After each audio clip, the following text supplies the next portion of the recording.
Man visgi tai yra pakankamas iššūkis, todėl kad neteko šitos programos niekada dainuoti, netgi studentavimo metais. Daug kas tai vardina kaip akademinę programą, nors visgi tai reikalaujanti programa labai daug iššūkių. Ir kodėl man jinai aktuali, todėl kad vienas dalykas, jinai be proto man graži, o kitas dalykas, kad tai yra istorijos, tos, kurios buvo aktualios prieš kelius šimtus metų, lygiai taip pat aktualios ir šiandienai, kuriuose yra ir meilė, ir pavydas, ir malda, ir pergalė. Tai vien dėl to, kad galima papasakoti būtent visus žmogaus tikrus jausmus.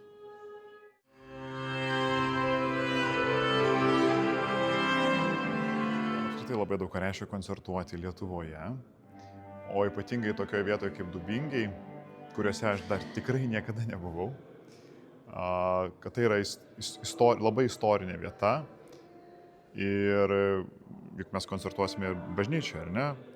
Tai pačioje bažnyčioje būtent šita programa labai stipriai tinka.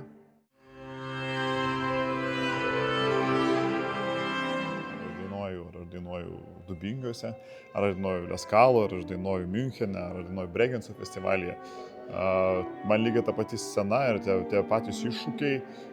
Galbūt Lietuvoje aš jaučiuosi daugiau nuogas prie žiūrovo, to, kad aš esu lietuvis ir man tai yra kur kas sudėtingiau atlikti muziką ar dainuoti operą Lietuvoje, negu išvažiavus į užsienį.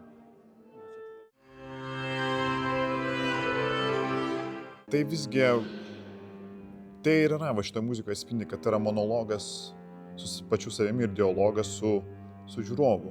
Ir ypatingai ta kamerinė aplinka leidžia papasakoti labai gražiai istorijas. O dainuoti tokią muziką yra kur kas sudėtingiau nei dainuoti operą arba operos vaidmenį. Nes kaip ir paminėjau prieš tai, kad jaučiuosi visiškai nuogas, labai atviras